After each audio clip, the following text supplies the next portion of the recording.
Hello, everybody, and welcome to the Football Experience, brought to you by On the Pod.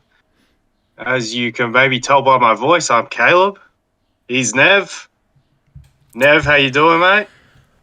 Better than you. I can hear by your dejected voice that you're not in the greatest of moods. The mood's all right, but it's not upbeat, obviously.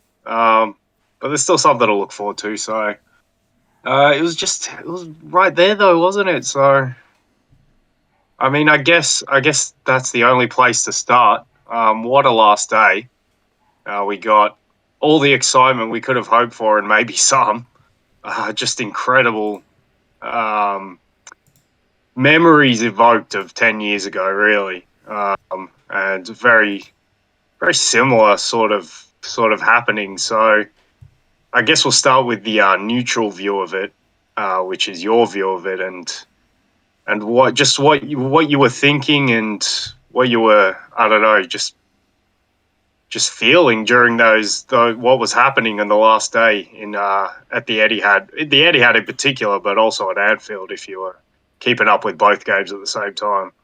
Yeah, well, my eyes were more focused on the Etihad, but I did have the Liverpool game on the tablet, so I had that one going simultaneously, and I'd throw my eye at it every couple of minutes, and wow, like Liverpool's like what a shock that you guys went down 1-0 in the first 3 minutes. Like it almost seemed like you guys didn't want it, but then I think you guys equalized in the 18th or 20th minute, 24th minute, and Wolves had their chances to, I guess, spoil the party.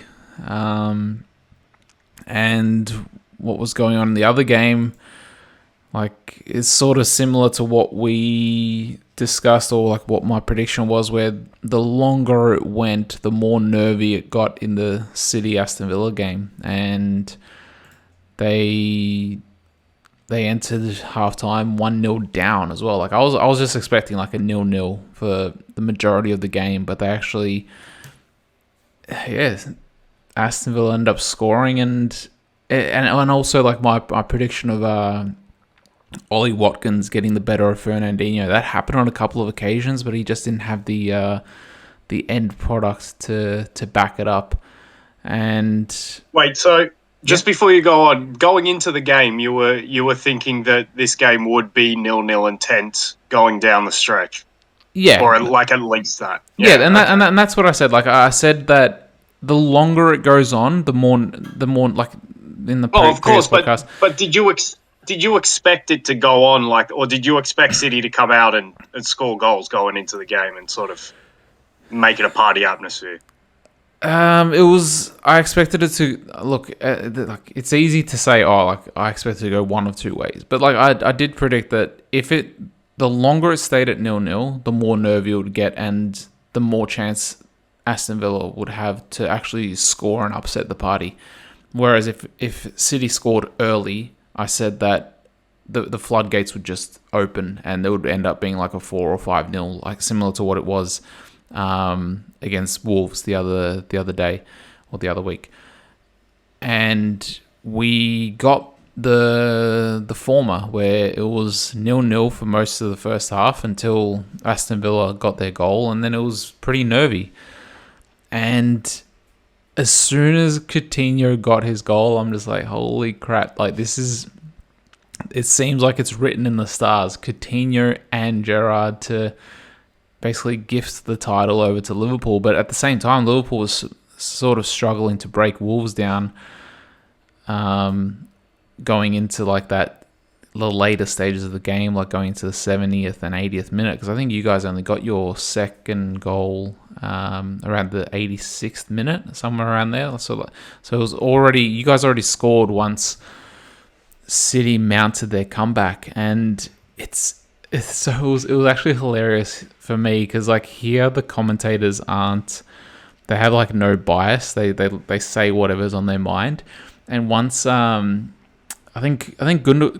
was the third sub, so he was the last sub for for Guardiola, and the commentator cut sick at Guardiola, just like saying he's thrown the title away. He deserves to lose. If you're not going to put on the most expensive player, Jack Grealish, on the field, like you deserve to lose. You're handing the title over to Liverpool. This is unbelievable. And then lo and behold, Gundogan ends up helping with the bailout by getting the first goal and also the third goal, which is actually, it's orchestrating the damn thing and leading the whole team to this Premier League title. Well, I mean, what a substitution! Yeah, and it was just hilarious at and then, like, you know, in true typical Croatian fashion, the stubbornness in not I guess, like, apologizing or for your mistake, I guess, of calling Guardiola out for his substitution. There was obviously no mention of it afterwards, saying, "Oh yeah, like it was a great substitution, bringing Gundogan on instead of Jack Grealish." But yeah, like, it just seemed, especially when Coutinho got that goal, it just seemed like it was written in the stars, and for Liverpool, like that happened. But you know, it wasn't to be. And after the game, someone posted I saw someone post a meme of the Gerrard slip, or because, like, I know it's not the same thing because he's not playing, but, like, once again he slipped up in handing the title to Liverpool. Yeah, it's an easy one to make. I've seen them, but it's stupid, really. It doesn't. Yeah, it doesn't really mean anything. Obviously, it's stupid. Yeah. But yeah, overall, like, very entertained. Like, both games, very, very entertaining and dramatic. Is probably the best way to put it. Especially for the final day, and especially the way that the City game happened. It was like 3 goals in 5 minutes to clinch it. Yeah, incredible. So much drama, as you say. Before I go into my thoughts, I want to ask you a question, because we're talking about watching with a few of our mates back here. And I asked them as well, but I want to ask you: do you think if Liverpool had been in front or taken the lead when City were 2-0 down, do you think that would have made a difference to how this turned out? Other players, that's one thing that we don't know, or, like, maybe the information is out there, but are the players actually getting, I guess, the results from the other game while they're actually playing?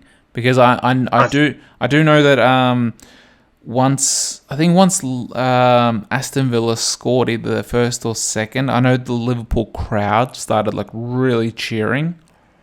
Yeah.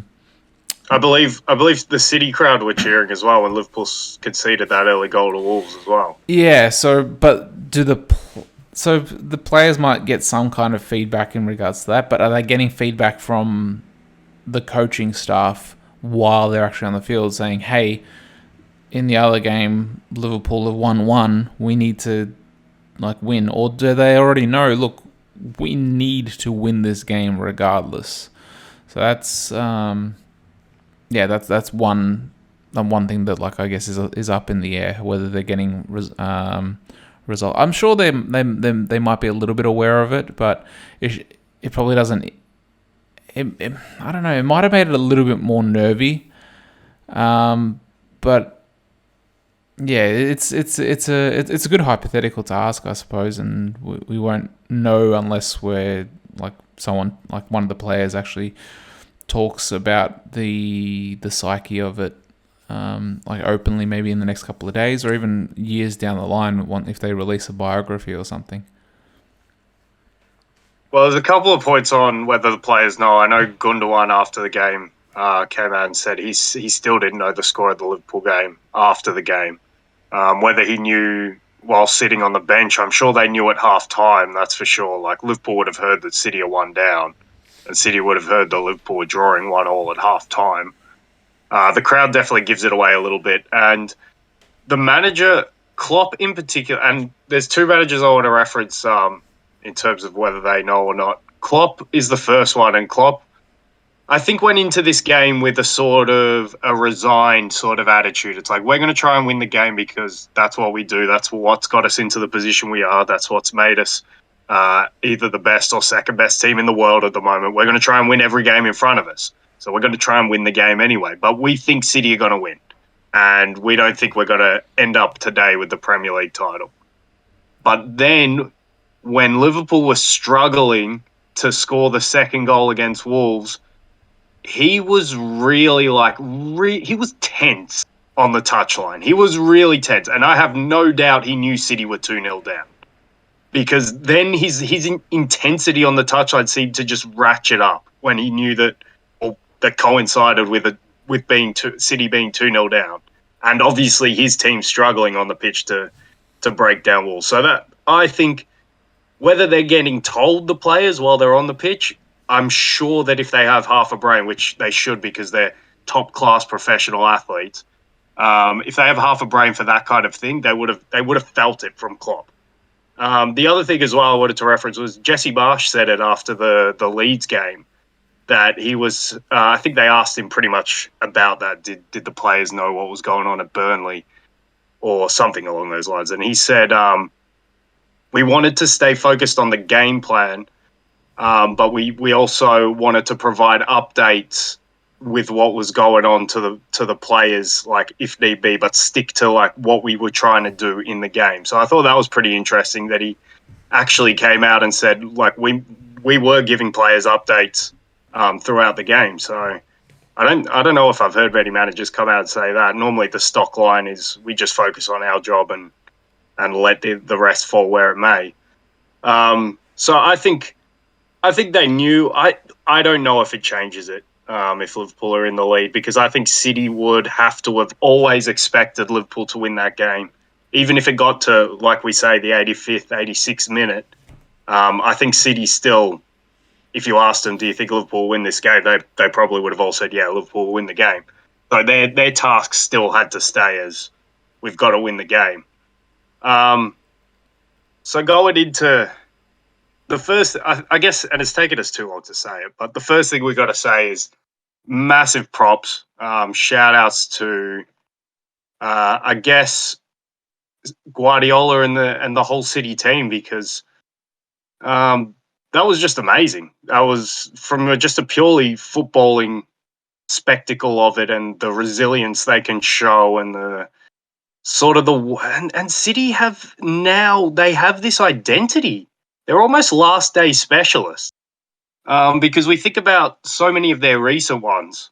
Obviously, the famous 11-12.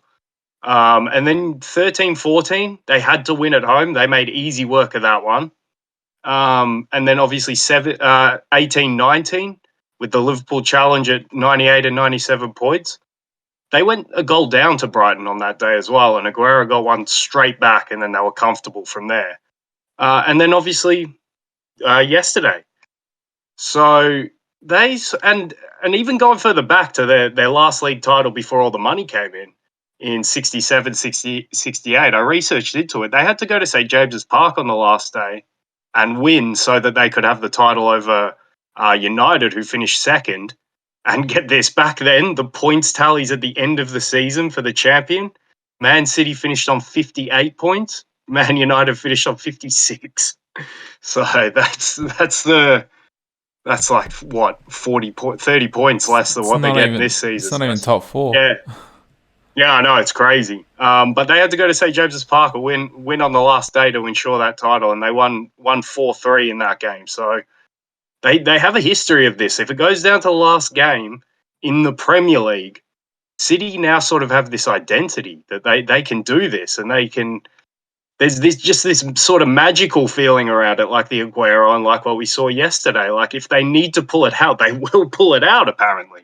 So that's kind of a good thing going forward. If obviously they've won 4 of the last 5 Premier League titles, which is just madness in itself. And it's just you gotta applaud them for what they can show. To go 2-0 down in that game, I never. I guess the crowd got tense after two, but once that first one went in, it was like an avalanche, wasn't it? And they really willed them on to get there, and Gundogan, well, maybe the greatest substitute in Premier League history in terms of just an individual appearance from a substitute. I can't think of many better off the top of my head. The only one that I can think of is Sir Alex Ferguson. Oh, this one haunts my nightmares. Sir Alex Ferguson bringing on Federico Marqueda for a game against Aston Villa at home in that 08-09 season. And he scored some ridiculous goal to win that game against Villa. Well, I don't know. They found a way with that, but I mean, this one tops it. With only 15 minutes left in the game, you're still trailing 2-0, and you've got to win the game to ensure the title. Just massive shout out, massive props, and I thought City's response to winning the title was actually quite classy as well. Pretty much every player they interviewed, if there was a chance to bring up just how sort of somewhat grateful they are for the rivalry with Liverpool and how much they enjoy competing against them to be pushed to higher levels. I thought it was a really classy. I enjoy good winners. Good winners are. I feel like I don't mind bad losers. I can deal with bad losers because I get that. Like I hate losing, so I could somewhat be a bad loser. But I can't stand bad winners, and they weren't bad winners. They were classy winners in what they did. So massive shout out to City for that accomplishment, because you're right, at 2-0, it felt like it was written in the stars, and it was see, here's the thing as well. In thinking about it, the reason why I'm not absolutely shattered or too disappointed is because Liverpool were never top of the table over the whole night. We were never top of the table once. So it was never ours over the whole night. Now, if we were leading and City were 2-0 down to Villa, I think I would feel a lot worse than I do now. If you could actually see on the graphic that Liverpool were top and there was only 15 minutes to go, then I would have felt differently. But the fact that they were never leading, it just never made it feel like it was ours. And that's why I posed the question, I guess. I don't know if it would have made a difference, but another fact I want to point out is these two teams probably played their worst games of the season on the last day of the season. I got to be honest. City played an unbelievable 5 minutes, but for the rest of the game, they were pretty average. I mean, they come out with a bit more in the start of the second half, but first half they did nothing. And I thought Villa were somewhat deservedly going in ahead. And Liverpool were all over the place against Wolves. Absolutely shambolic. On another day, they should have lost that game. The amount of chances they were giving up, the line looked terrible. Kanate had his worst game in a Liverpool shirt, and it's amazing how different he looks when he's not next to Virgil van Dijk. That's the Virgil van Dijk effect. But Liverpool put in easily their worst home performance of the season. The only other, see, even in the Leicester game, I felt we had control of that game and we had a good chance to win it, but we got hit with a sucker punch. This game, I just thought we were all over the place. We were panicky. There was no counter press. Like, we were panicky, but at the same time, we didn't seem to have energy. It was this weird situation.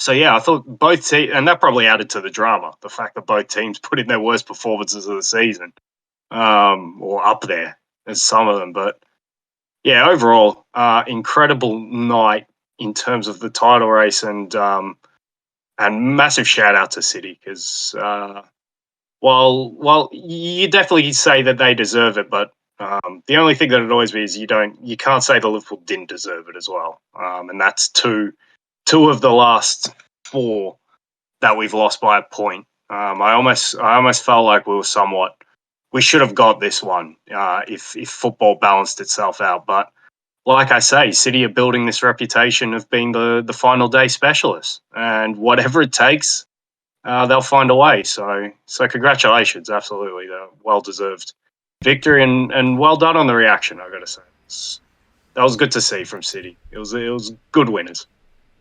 I would have loved to have seen a third fixture between the teams to decide it, like how we discussed last week.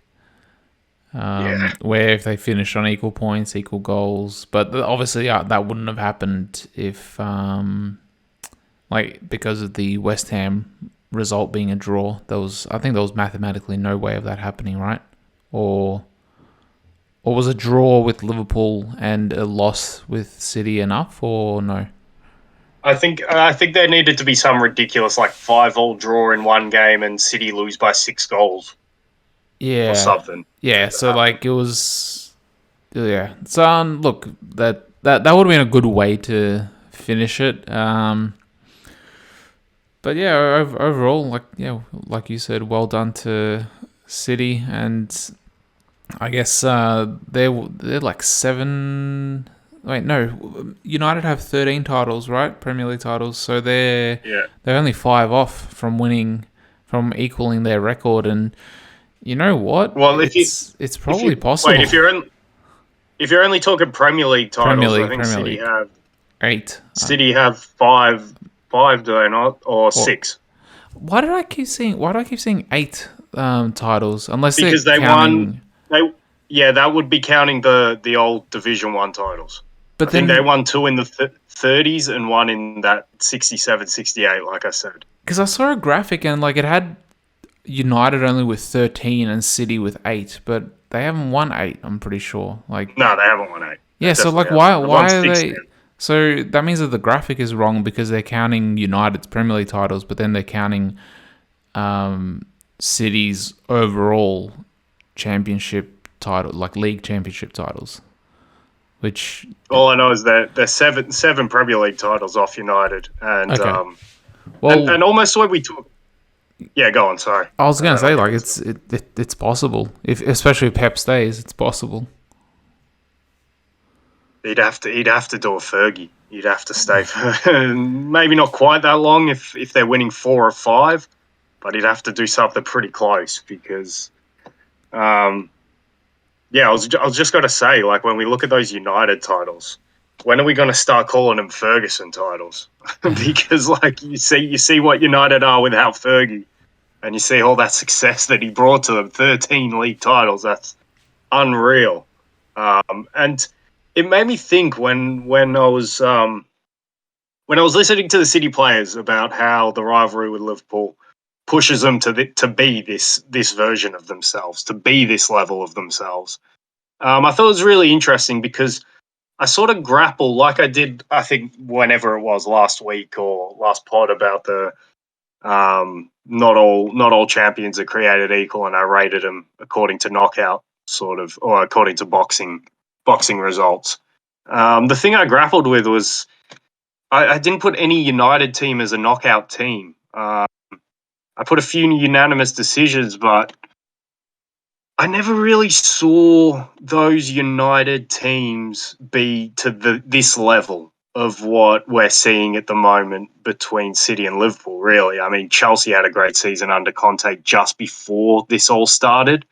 Um, but yeah, really, City and Liverpool have, like they keep saying, like both sets of players and the managers keep saying, have pushed themselves to be this next level. And I guess I just wanted to say, like, when we did see United pushed by another class opponent, like Liverpool in 08, 09, or even that whole three-peat, in fact, that whole three-peat is a really um, kind of underrated and unheralded success. It's probably, for me, it's up there with Ferguson's greatest achievements, that 06, 07, 07, 08, 08, 09, back to back to back Premier League titles, because I thought the Premier League was really strong there.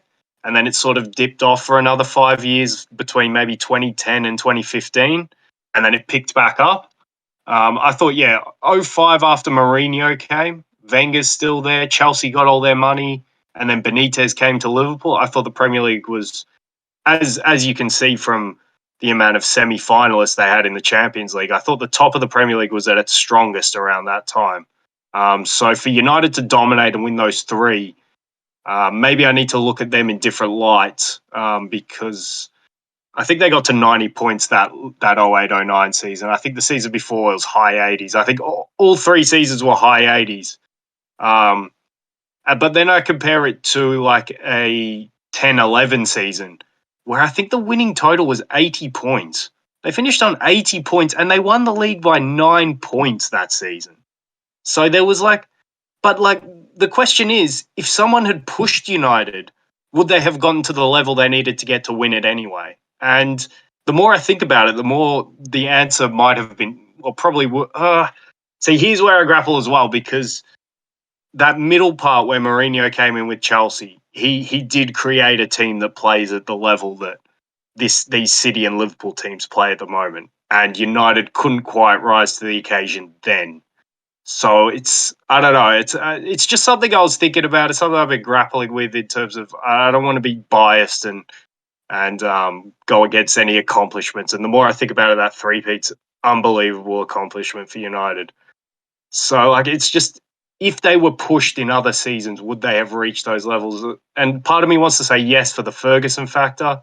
I look back at those squads that won those league titles, and it's just incredible. Like when you see John O'Shea's and Darren Fletcher's and Darren Gibson's getting games some season, Danny Welbeck's getting games, and it's just, they really shared the load, and Ferguson just created a machine that sort of could go for titles like that. And now, to bring it full circle, we're seeing Guardiola, like you say, maybe they've got a chance of getting to that 13 if Guardiola stays. And if he does stay, I think it's more than likely. If he stays for anywhere near as long as Ferguson did, it's more than likely that he'll catch that tally. So, it's just a nice little parallel between two neighbours that I've been thinking of. And obviously it ties into what you were saying about, can they get to that 13? But if Liverpool keep providing this sort of challenge, and maybe Tottenham next season, they're my early pick to be the best of the rest and to make a run at these two. But yeah, maybe some other teams could intrude, because at the end of the day, while they're deserved winners of both the titles, it takes some luck to win a title by 1 point. There's got to be, that's such a fine margin that you can't really say the other team didn't deserve it as well. Kind of like the Aguero moment as well. Where I guess that's an example of United pushing themselves what was a average squad. But yeah, just interesting parallels. I don't know if you have any thoughts on that. Well, we can I guess bring in the notion of complacency, because we saw with City, they were ahead by 14 points, and you could say that I guess they got a little bit complacent and they started dropping some games. And I guess some games they shouldn't have dropped, really. Like they drew against Southampton, was it? They drew against Crystal Palace despite on the stat sheet dominating them. I think they ended up having 20 shots or something. But albeit credit to Crystal Palace, they set up very well defensively, and they seem to be that bogey team for Man City over the last couple of years. They always manage to get a draw or a win against them, and it's been like that for at least the past 6-7 years, even under different managers. Crystal Palace just seems to be that team. But it might be that where you know that you're head and shoulders the best team in the league. The points tally shows that. You can start to, play games possibly in second gear rather than fourth or fifth gear. And that's where you start to, pick up draws instead of wins, pick up surprising losses as well instead of getting a draw. And that's why the points tally might be lower. And like you mentioned, there was no team really pushing them. So that's why they, if we're gonna relate that to points tally, then yeah, maybe they just didn't have to play at that peak level to get to 90 points, and 80 was enough back then. And you also mentioned some of the players that they used, they could afford to use those players, where Liverpool and City, they seem to always use the same 13, 14 players, really. Whereas I think Ferguson used he used his squad much widely. He probably used 18, 19 that he would rely on in certain moments of the season. But yeah, it might be something to do with that.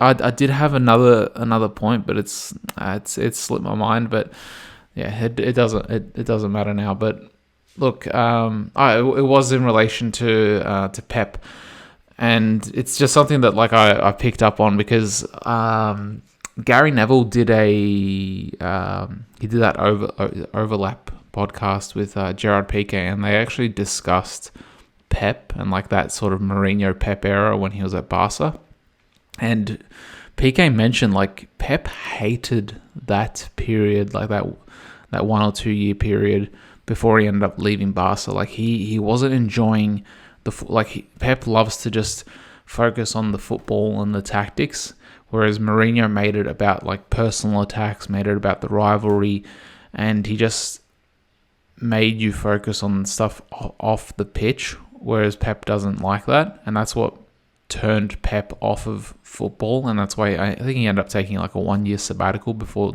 ultimately going to Bayern, and then like Pep did a 20-minute interview I think with Sky Sports 2 or 3 days ago, and he mentioned that he doesn't like staying in one spot for too long. He likes to move from team to team, which is what he has showed. But he's been at City now for, is it 5 years or 6 years?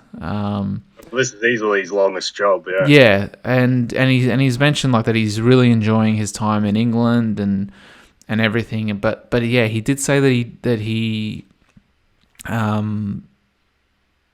doesn't like staying in one place for too long. And at Bayern, he probably found it way too easy. Like you're pretty much guaranteed a league title when you go to Bayern. Whereas with City, it's not guaranteed. Like you have and it's been showed like you have to really really work for it. I think it was only last season where it was pretty much guaranteed because like Lampard was in charge of Chelsea and they just got off of their transfer ban and they introduced like 5 or 6 new star signings.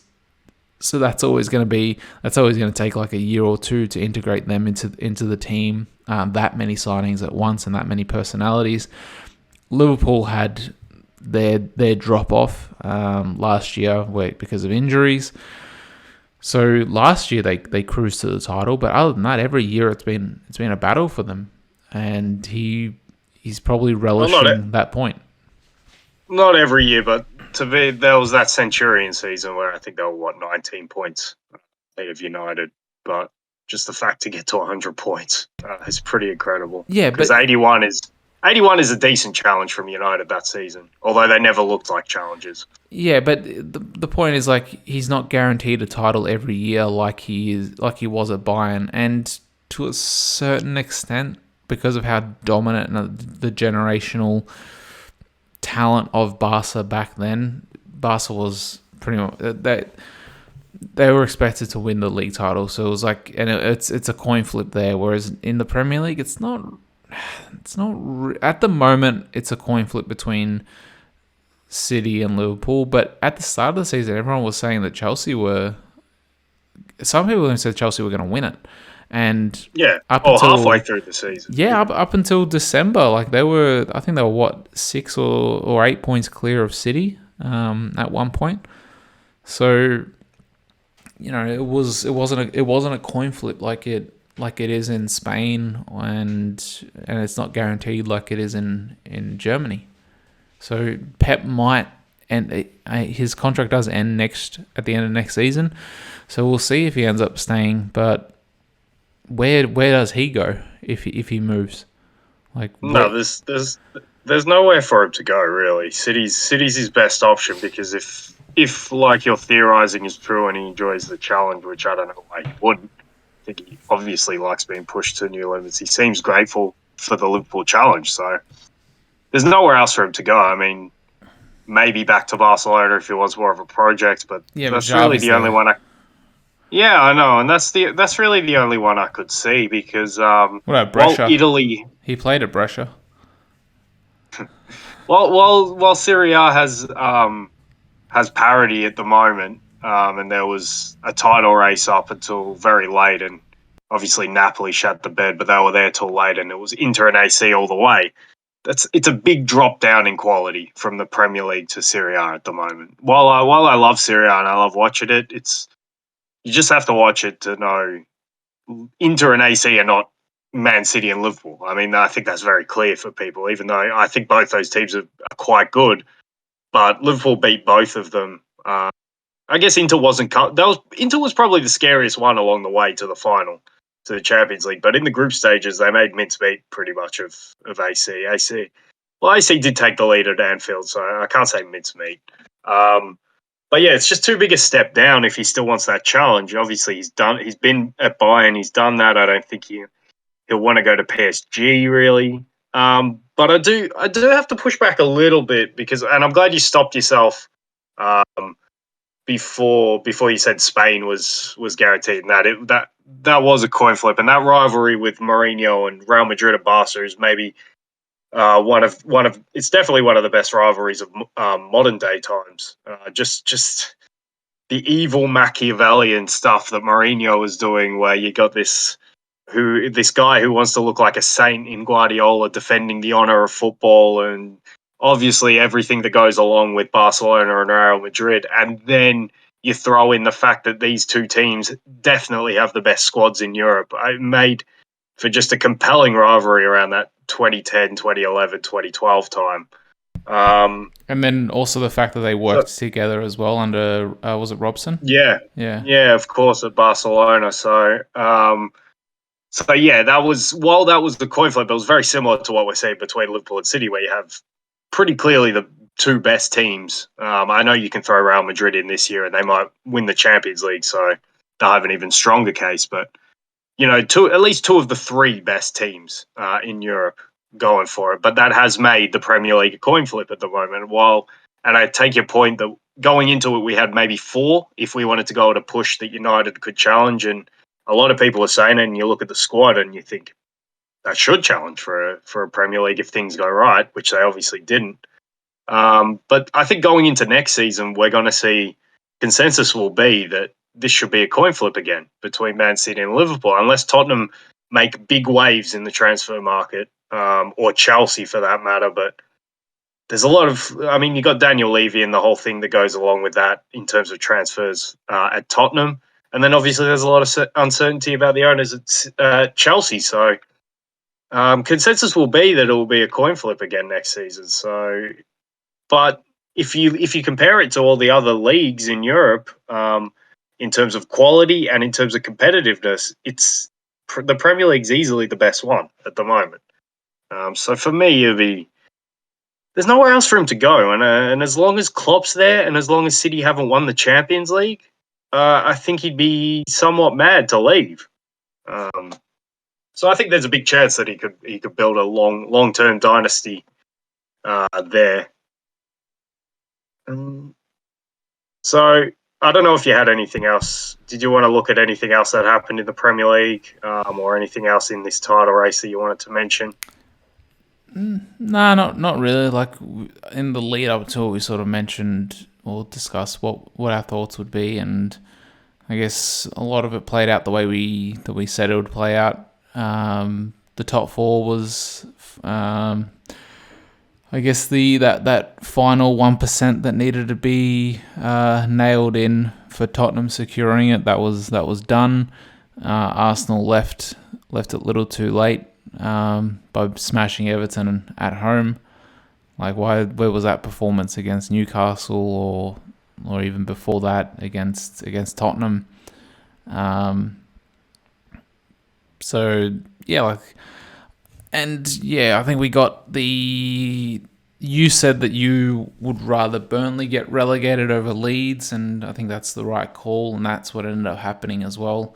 So in terms of, we can't say it's the right call because I'm being purely subjective, and I'm talking about my disdain for Burnley. So if there's Burnley supporters listening, I apologise. I just don't really like your team and the way they played in the Premier League. Yeah, but also if you consider how big of a club Leeds is as well. Yeah, that too. You don't really want a club that big going down. But at the same time, and it's not really a fairy tale story with Burnley either. Like, for instance, you consider Brentford staying up and finishing 13th. That's a little bit of a fairy tale story because I think only 5 or 6 seasons ago they were or maybe 7 seasons ago, they were in League Two, and they've managed to build up from all the way from League Two to the Premier League by, proper recruitment and like focusing on the right areas and everything. So like, Look, I gotta push back a little bit in defence of Burnley. I know I've killed them in the last couple of weeks, hoping that they want to go down. But the fact that I think they were in the Premier League for five or so seasons, maybe longer, and Burnley's not a big place, and that club you just have to look at Turf Moor to know that that's not a massive club. I think we just get desensitized to the fact that Burnley are in the Premier League, but if you actually put their accomplishments into perspective, the fact that there was one season I think they got into Europe. They might have got into the Europa League qualifying stages. So I think the Premier League was particularly weak that season, to be fair. But yeah, I think to give them a little bit of props, I think the accomplishment to be in the league for that long at a club that size, we kind of got desensitized to it, but it was some accomplishment, even though a lot of people were, I guess, not enamored by the way that they went about their business. But hey, it worked for them. It worked for them for that long, and I'm obviously glad to see the back of them. But I mean, they were in the Premier League for that long, so you can't be completely out on them. And I think that is somewhat an accomplishment. Let's see Brentford do it for a few seasons now. But I agree, the first season accomplishment, while Brentford have done the only one of the three to come up to stay up.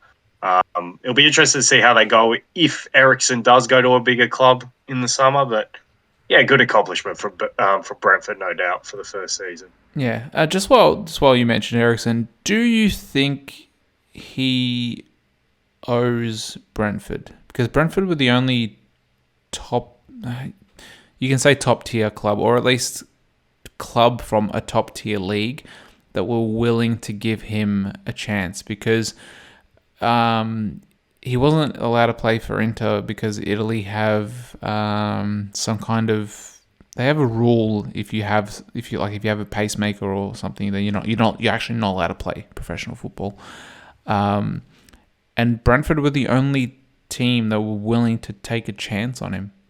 So do you think he owes Brentford, and do you think he should then stay for at least next season? So I just quickly looked it up while you were talking. It looks like he only signed a 6-month contract. Yeah. I don't know if so he didn't extend that or anything within the season, did he? I don't think so, no. I get why that's a question now, because while it's the rhetoric is players should look out for themselves first and foremost because a career is short.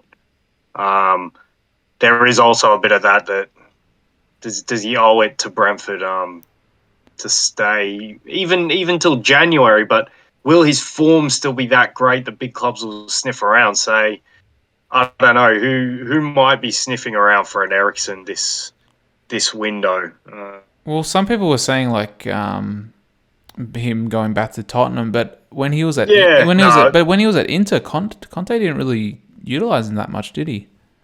No, not much. He didn't fit in. He didn't really. He'd have to change the way Tottenham are playing at the moment. So it's an interesting one. The only one that I said in the last pod that I could see would maybe be Newcastle. I think Newcastle will be, but that's at this stage. Well, it's definitely, considering the project that Newcastle have, it's definitely a step forward for Ericsson. But yeah, the morals of. But you're right. Brentford did give him a chance, and he's been a shining star in that chance that they've given him. So, while in an ideal world, I would love to see Brentford get something for giving him that chance, whether it be some sort of fee or something from a club. At the same time, Ericsson's got to do what's best for him. And if there's a chance for him to play, even in a Newcastle, with that project that they might challenge for either Europa League or if they get lucky and a few teams really drop off like they might this summer, maybe challenge for top four. I mean, that's a decision for him to make, and I guess he's got to do what's best for him. So I get why that's a conundrum, but it's a tough one for sure. Yeah, I think for the feel good story, you you want to see him stay at least give him another year. And I guess help because apparently he's been like a very valuable asset around the club as well, because you're bringing in pretty much like a 5-star player that's played like for top clubs, and he knows I guess what it takes to play at that certain level, whereas a lot of the Brentford team probably aren't at that level, so he can help them with the mentality of that. And yeah, it would be good for football if he, I guess, repaid them by giving another 6 months or another 12 months to the team that took a chance on him. And I guess while we're speaking about someone repaying the club that they're at, and I guess this one works both ways, but the other big news that we saw over the weekend, apart from obviously AC Milan winning the Serie A title, which is a great accomplishment for that club. I think their first one since 2010-11. And obviously pipping your city rivals to the title at the end of it all makes it all that much sweeter. So I'd be negligent of me not to mention that. But the big news before we went into the fixtures was obviously that of Kylian Mbappe re-signing and somewhat repaying PSG's mass investment. Obviously, a lot of numbers thrown out there. I don't pay too much attention to them because I want to see something official. Otherwise, just speculation about how much he is. If I was to guess, it would be, and I think most reputable journalists have reported that it's somewhere in the region of €1 million a week, which is obviously astronomical. And then there's massive sign-on bonuses and whatnot. But that definitely was the big news going into just before the week has started. Him announcing and the club announcing that he's going to stay. I think a 3-year contract extension. So I guess I just want to get your reaction, your thoughts on Mbappe staying at PSG and signing that contract extension. Well, I think your number is, if what's reported is correct, your number that you mentioned is actually half of what he's getting. So I've got the report in front of me. It's a €300 million signing bonus. So that's just off the bat. He's getting in one lump sum payment. €100 million a year after tax. So per week, he's getting €1.9 million per week after tax. So pre-tax, I don't know what it is in France, whether it's 40%, 50%, 60%, I don't know, but let's assume it's 50 because that's usually what it is in most westernized countries. That means he's getting around 4 million pre-tax. So PSG are forking out 4 million pre-tax for him. Holy crap. And I joked. Just for the record, I don't completely believe those numbers. But that's what I'm saying in terms of reports. It's all conjecture. I need to see something official. So, yeah, look, I don't think there's no doubt he is now. For me, there's no doubt he's now the highest paid footballer in the world. Look, that's the main takeaway for me in terms of those numbers. From what I've seen, from what I've seen though, this looks to be correct. And I joked with my girlfriend that he can pretty much every week. So he literally he can fly down to Croatia every week and buy a villa every week of the year. He can buy a new villa every week of the year. It's insane the amount of money that he's getting. If this report is true, which I've seen the same numbers or similar numbers from multiple sources as well. And on top of the numbers, apparently he gets to help decide the coach. He has a say on the sporting director, and apparently he can approve signings and sales. Those 3 things is what's more scary than the numbers. I'm not sure if you saw those added stipulations to his contract or not. Yeah, no, I did, and like the numbers, I don't completely believe it because I just think that's the dynamic you have with a star player. You're going to consult them on hirings that impact them, like the new coach, like any potential signings. But you're not necessarily going to kneel to their demands, especially not for a player of that age. But I know his importance, and obviously this new contract extension suggests that. But again, that's one that's hard for me to swallow unless someone from the club comes out and says that's exactly how it is. He has final say on these things. Then I'll be like, what the hell? What is Yeah, going on with that? yeah, But but until that's you're never gonna complete, get something like that from the club. exactly, and until that's completely confirmed, I just think that's the part and parcel of dealing with a star player who's now going to be the highest paid player in the world. You're going to consult them for decisions that impact them. But yeah, I still find it just a little bit of a stretch to believe that he's the one signing off on final decisions. Yeah. Also, and like this wasn't part of this report, I saw it in another statement. Apparently, even the French president Emmanuel Macron had a big part in the negotiation process as well, like personally phoning up Kylian, and I think he's going to be the face of the Paris Olympics as well. So that was part of the negotiation as well, apparently. So they threw everything, including the kitchen sink, at this deal, and I'm not sure if you saw what. I haven't read the official statement from La Liga, but La Liga, not just Real Madrid, La Liga is pissed off as well.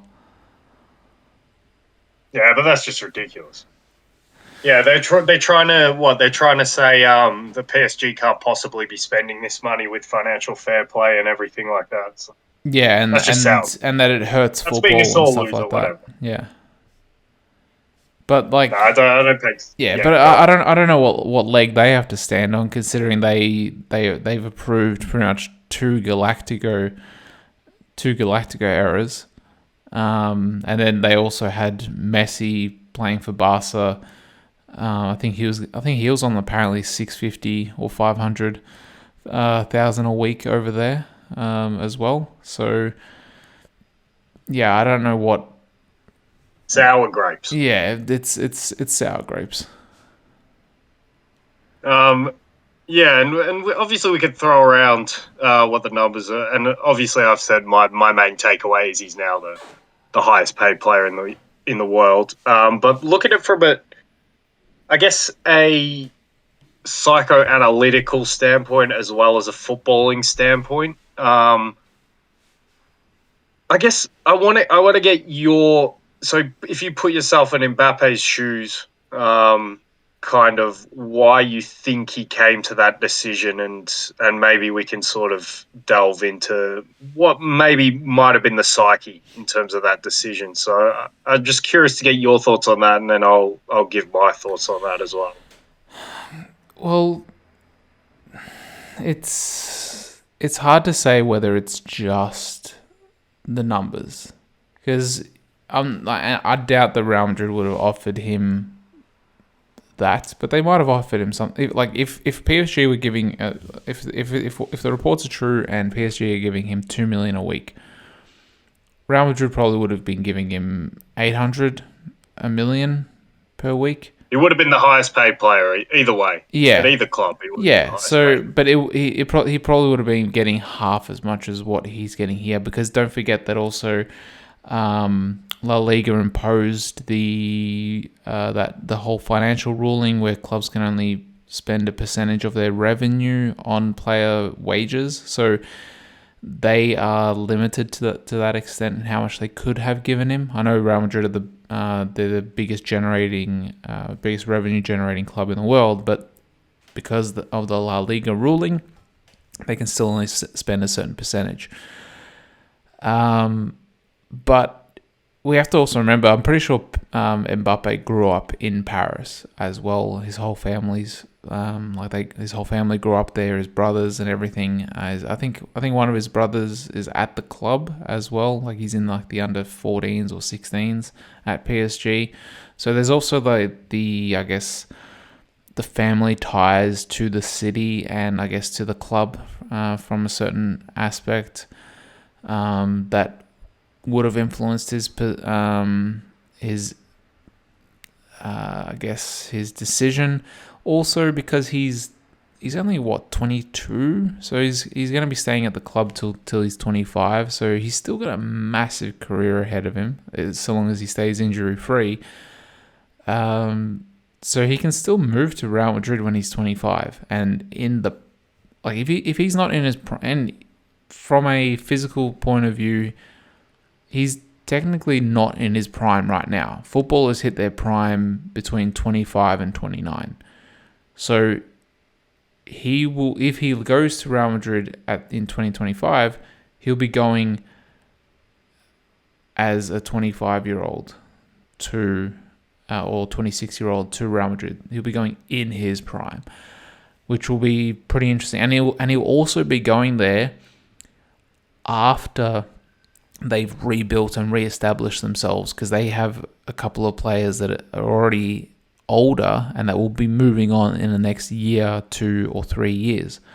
So they're going in that rebuilding process. And Benzema might not be there, so he might not be playing second fiddle to Benzema, which he could have been, considering the season that Benzema's having right now.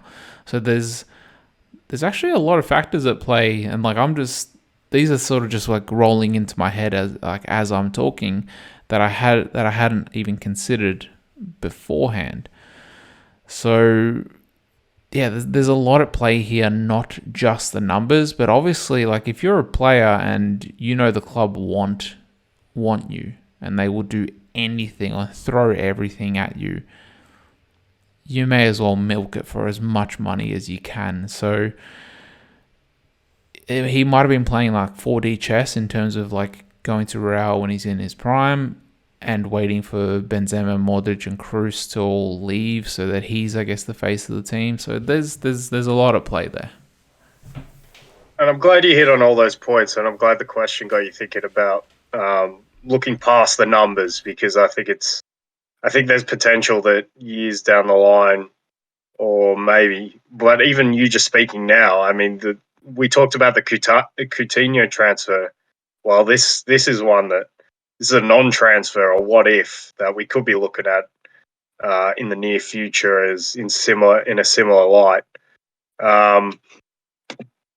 You hit on, obviously, the hometown part is a good point. It was one that I was going to raise, so you already hit on that. I'm so glad you hit on and also for me, you hit the target with the fact that he's still so damn young. And this is only a 3-year contract. So even if he sees out the entire contract, he'll still, like you say, be in his prime when he wants to move to his next challenge, if he does at the end of the contract. My feeling is I don't think he'll even see out the contract. I think there'll be probably some sort of release clause either after season 1 or season 2. I think there's a theory that's been floated out there that he might have wanted to play in an easier league in the build up to this World Cup, and then it is so that he could come in as fresh as possible for this World Cup. I don't know how much I believe, because I believe that's sort of a catch-22, isn't it? Like, yeah, you'll go in rested, but you haven't been playing top-level football.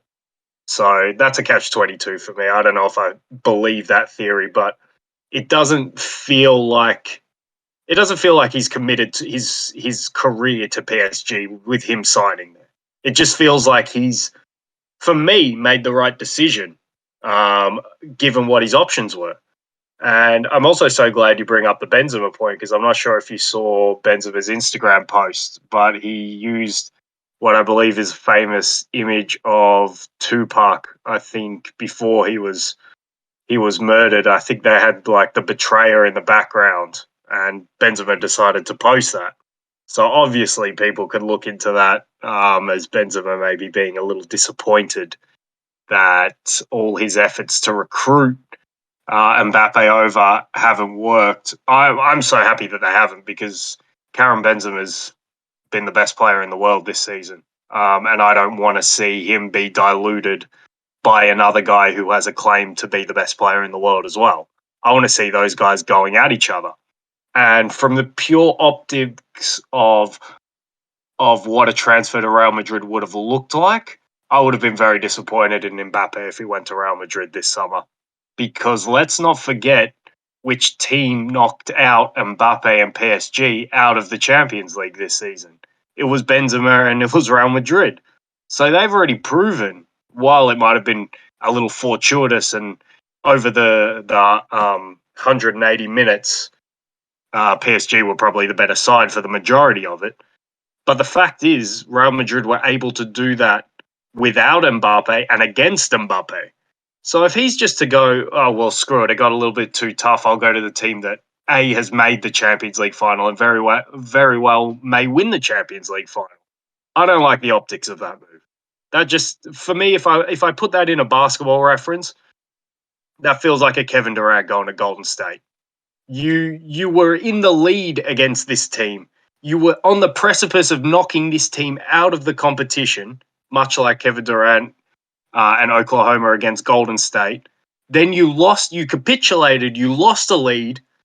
And then, well, we may say it. Let's see if Real Madrid go on to maybe lose the final against Liverpool, because then it'll be an exact analogy.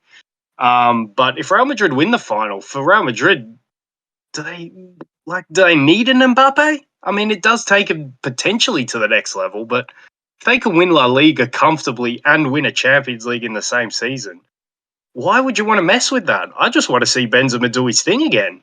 And for Mbappe, I want to see him, become a man and take this PSG team all the way, because the amazing thing when I look at Kylian Mbappe, obviously I did those deep dives about what Karim Benzema has been doing in the Champions League earlier in the knockout rounds. But when I did that deep dive about goal scorers who've scored, or scorers who scored over 6 goals in the knockout stage of the competition, I was amazed to see that Kylian Mbappe's name had already popped up twice. And that is just remarkable because, as you say, he's 23.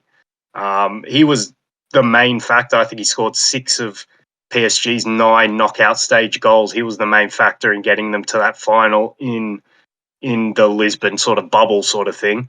But still, he took them all that way. And PSG, obviously this season after adding Messi, which was a debacle, a chemistry debacle as well, because Messi's not going anywhere to be second fiddle. But at this stage of career and this stage of Mbappe's career and how good he is, Mbappe should never be playing with a player like Messi or a Ronaldo or something. Mbappe is just Mbappe for me.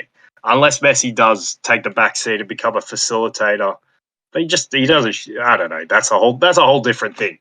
But PSG should be going into seasons as one of the favourites for the Champions League. I think they were in my top 5 for most of this season, and they just got Real Madrid, which is no shame in that, because Manchester City and Chelsea also got Real Madrid, who are all 3 of them. I think I would have put ahead of Real Madrid going into the knockout stage of the competition to win it. So there's no real shame in that. I mean, all 3 of those teams have somewhat capitulated to Real Madrid. So I want to. I'm glad from a competitive aspect I get to see him stay there. I get the arguments that we want to see him in a better league. But at the end of the day, the French league is still the fifth best league in the world. I mean, that's no mean feat. We somewhat shit on it because we watch the Premier League and stuff. But it's not a terrible league. It's in that top 5 class. But it is the weakest of the 5. I do concede that as well. So we do want eventually, and with his physicality, you want to see him in the Premier League, really, don't you? So I don't know. Hopefully, Liverpool maybe stash away their money, but as well, another implication that we could see, and I want to get your thoughts on this as well. Where to now for Real Madrid? Well, I just wanted to also ask you before I answer your question. Had Mbappe have went to Real Madrid, where would he have played? Because I think 2 weeks ago we spoke about Rodrigo and like what next for him. So would he have then have stunted Rodrigo's growth and I guess his claim to that right hand side, even though Mbappe plays on the left hand side of the 3, but the left hand side is already occupied by Vinicius, and he's not going to play down the center with Benzema. So Just want to get your thoughts on that before I get into what's next for Real Madrid. It's the right question to be asked, and it sort of goes into what I was tangenting on about a little bit about Messi going to PSG. I mean, when these clubs already have the main man, and Benzema has proven that he is the main man at Real Madrid, I don't think you should be putting another main man next to him. Now, the flip side is we saw Suarez go to Barcelona with Messi, and then obviously that historic Barcelona 14-15 team with Messi, Neymar, and Suarez all up front. And all three of them can have a claim to be a main man somewhere, although Neymar's never filled those boots since he's come to Europe. But Suarez, no doubt, at Liverpool was the main man, and he was playing like a guy who should be the main man at a big club. So I was disappointed in that move in itself. So you have got that sort of flip side, but that's a great question because Vinicius has now become if he's not already a world class player, he's right on the borderline of it. He's a world class young player, and I don't think his talent would translate as well to the right hand side of the pitch. As I don't think Mbappe plays his best stuff on the right hand side of the pitch. He either likes to start central and drift to the left, or just play out and out left. So now you're stunting. It's either Rodrigo or you're stunting Vinicius's growth, or Mbappe's growth, heaven forbid, if you put him on the right hand side. So that definitely would have been a conundrum for Real Madrid if they did get Mbappe, but alas, they didn't. At least not for this season. So yeah, where to for Real Madrid? Well, I alluded to it in the previous podcast where I said that if Mbappe doesn't go to Real, then Salah could be an option for Real because we mentioned Salah to PSG, and Salah I think would have been the first choice option for PSG to go after if Mbappe did end up leaving. But now I think Salah would be a perfect fit for Real because he would then come in on that right-hand side, which we said that is a bit of a conundrum. And it would allow Rodrigo to be an understudy to Salah, who's going to be 31 next year or next season. So that would actually be a perfect transfer if Real Madrid get two more, like let's say they get 2 years of Salah, like 2 years of prime Salah, which is what he has been showing at Liverpool. Rodrigo learns under him. He gets he gets to see what needs to be done to play at that level, and then once Salah leaves after 2 or 3 seasons, you have Rodrigo take his place, and if he's actually been determined enough to take on the opportunity to learn under Salah, it would be a perfect replacement then. Yeah, I completely agree, and I am somewhat worried because obviously Real Madrid are now sitting on a pot of money that they had prepared to give to Kylian Mbappe that they can now give somewhere else. And Mo Salah hasn't signed a contract, and I totally agree, he would slot right in there because that's the position that they need if they're looking for a player to play in the front three. So, yeah, as a Liverpool supporter, I'm a little bit worried. If I talk, I don't know if did you want to interject now? No, well, I was just going to say, I think, was it last transfer window or the transfer window before, those really hard rumours that Real were going after Salah. And, you know how they see, you see the Photoshop edits of, the player in the shirt and stuff. You saw, I saw some photos of, people photoshopping Salah into a Real Madrid shirt, and that was either last summer or the summer before.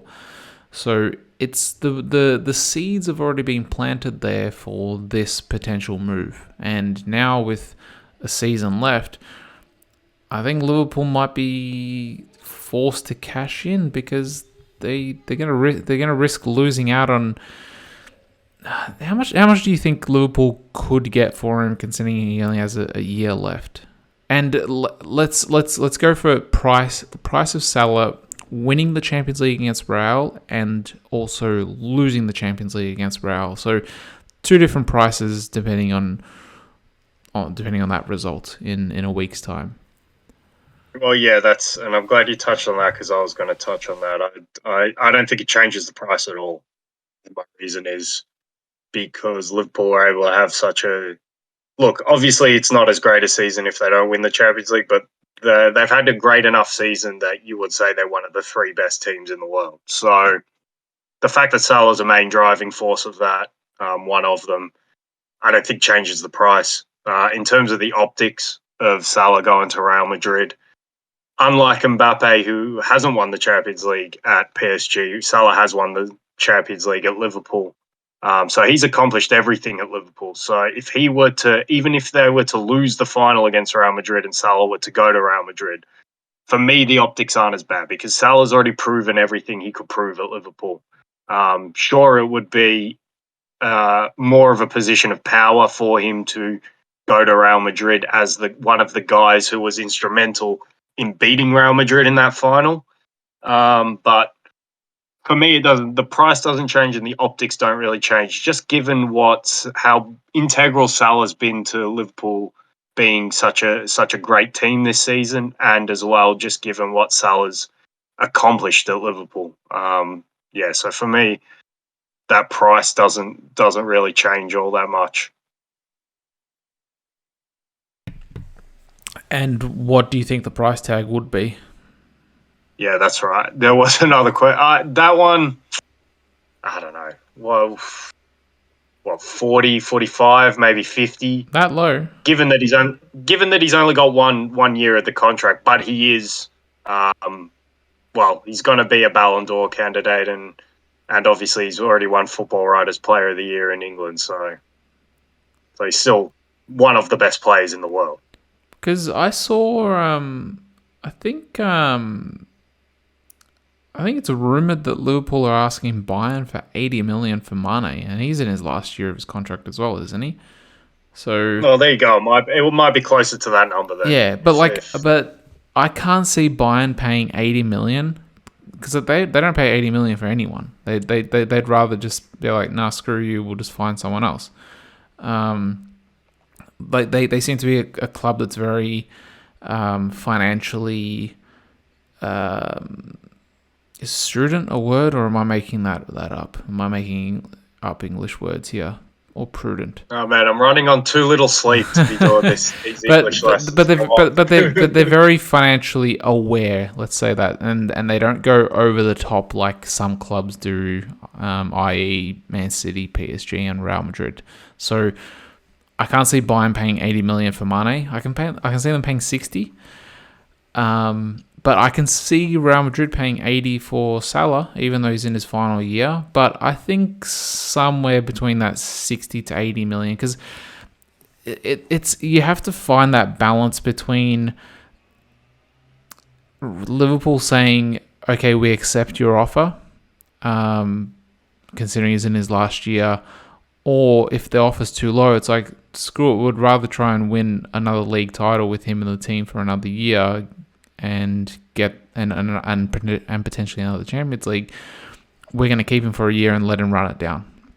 Because if they come in at 40 million, I think that's too low, and Liverpool will reject that. Yeah, no, I think you're right. 60 could be a good starting point. I'm not sure, but I think Liverpool would accept 60, but they'd try and go for 70.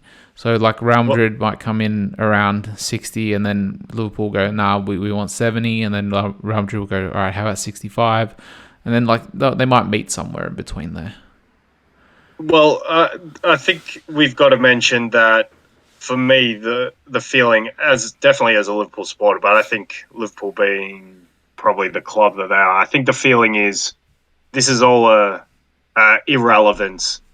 If Salah wants to stay. If Salah wants to stay and and they can work something out, I think they're going to do everything in their power to try and work something out. So Liverpool do not want to sell Mo Salah. I think I can pretty safely say that. But if they can gauge where he's swaying, if they can feel that he might be looking for the next challenge, then they got a decision to make. Do we try and cash in this summer? Can we get the right price?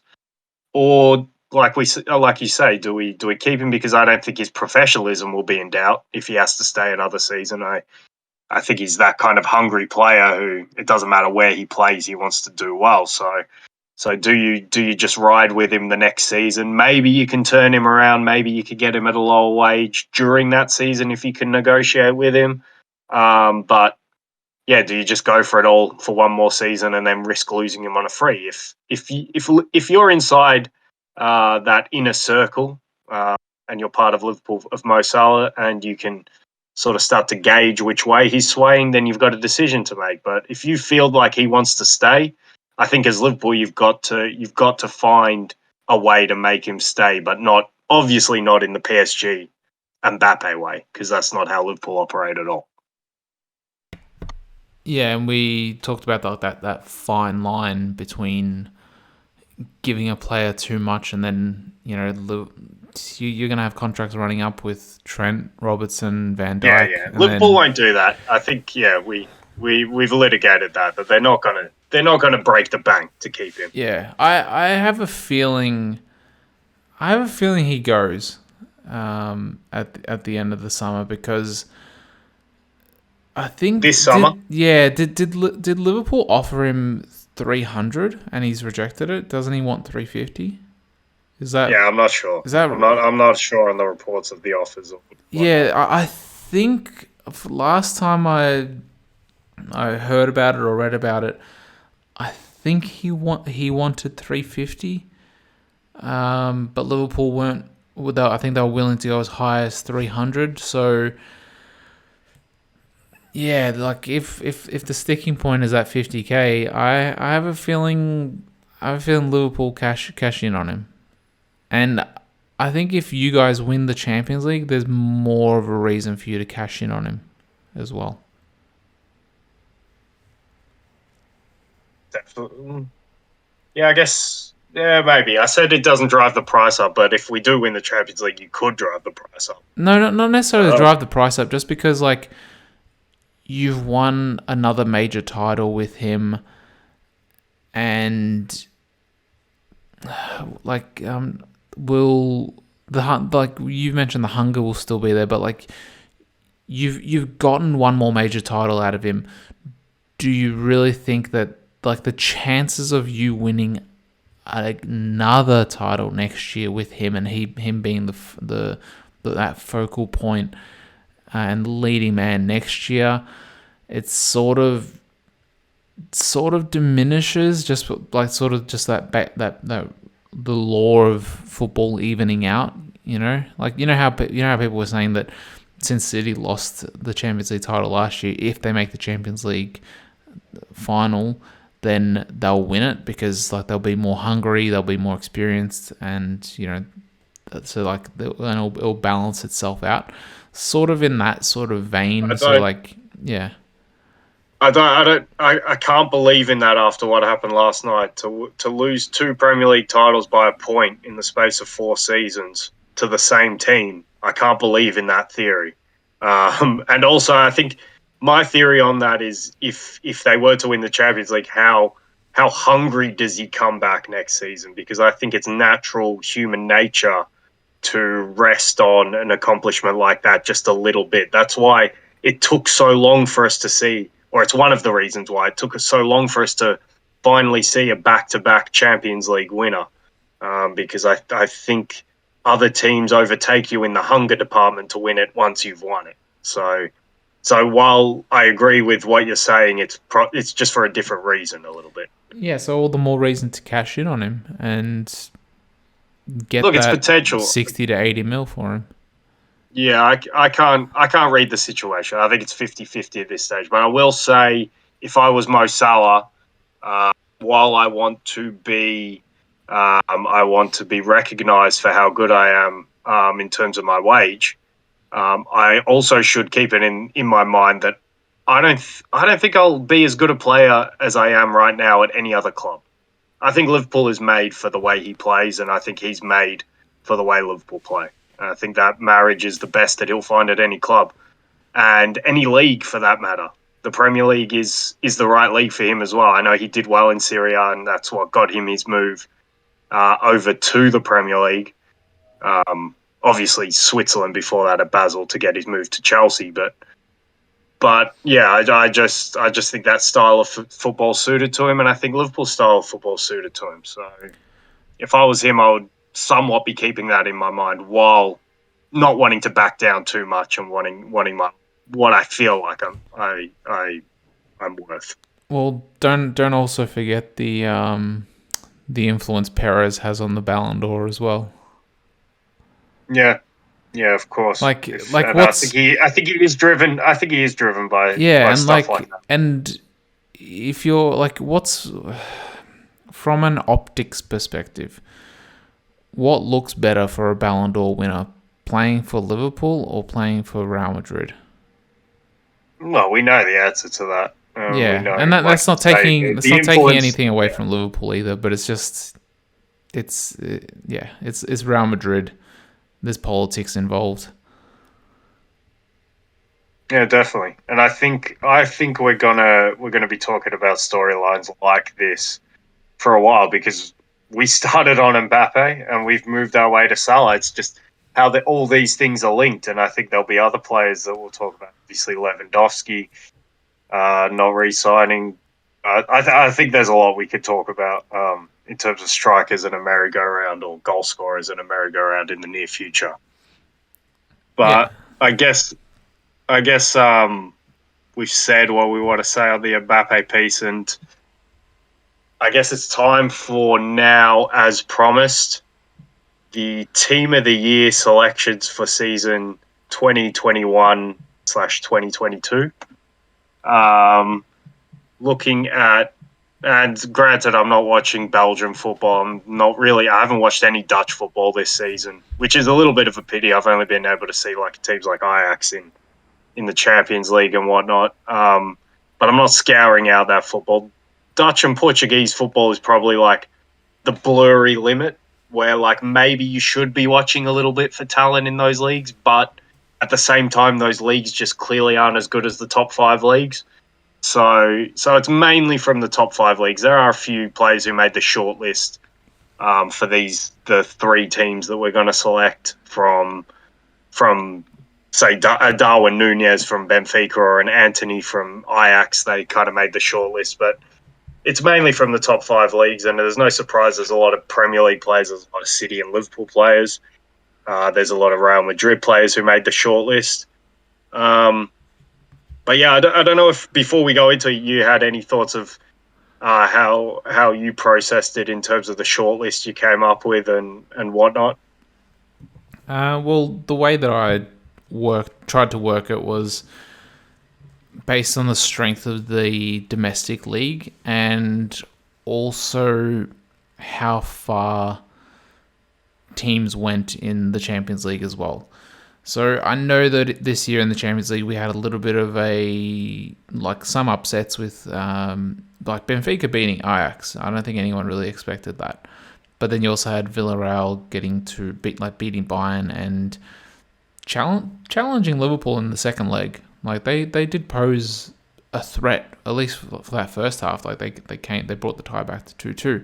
But at the same time, like Villarreal finished, they finished 9th or something, or 8th in the league. So their domestic performance wasn't as good as their I guess European performance. So, and you alluded to it that like the teams for my part as well, the teams have mostly been dominated by City, Real, and Liverpool, which I think is justified based on the fact that Liverpool and City went neck and neck to essentially the final 20 minutes of the league yesterday to decide who the winner was. and Real Madrid, they did run away with the league, and those three teams also made it to the semi-finals. Two of the teams make it to the final of the Champions League, so it's quite obvious that they're going to be dominating the top three, those team 1, team 2, team 3, with obviously some notable mentions from other teams that have done well. And I guess that one MVP or that one shining light from that team, that's obviously the best player in that team, for instance. Then they'll obviously get either a shout out or they'll even get into the team. Yeah, and I think we're on the same page with our criteria. So, without much further ado, do you want to do the honours and name your third team for this season? Oh, you want to do it in reverse order, so build the suspense. I reckon build up. Yeah, build up. Oh, but although the first team's probably more obvious. So you tell me which direction you're going in, and I'll follow. No, I like starting from team 3 because that it's sort of like a boxing card where you have the undercard and then you build up to the main event, getting better and better fights as you come to the main event. So yeah, I think that's a good way to do it. Always leave the best till last. That's why dessert is always served as the third course in a 3-course meal. Okay. So this one might actually be a little bit surprising for Team 3. I have Edison as my goalkeeper for Team 3. Yeah. Oh, yeah. Well, just on that point, I don't have Edison in any of my teams. Oh, really? Yeah. He was the equal Golden Gloves winner of the Premier League. Yeah. I put that down more to his defense, and not even defense, just the whole system in front of him. But he was on my third team, and then I crossed him out for something. Okay, that's going to be interesting to see who you put in. So I have Edison.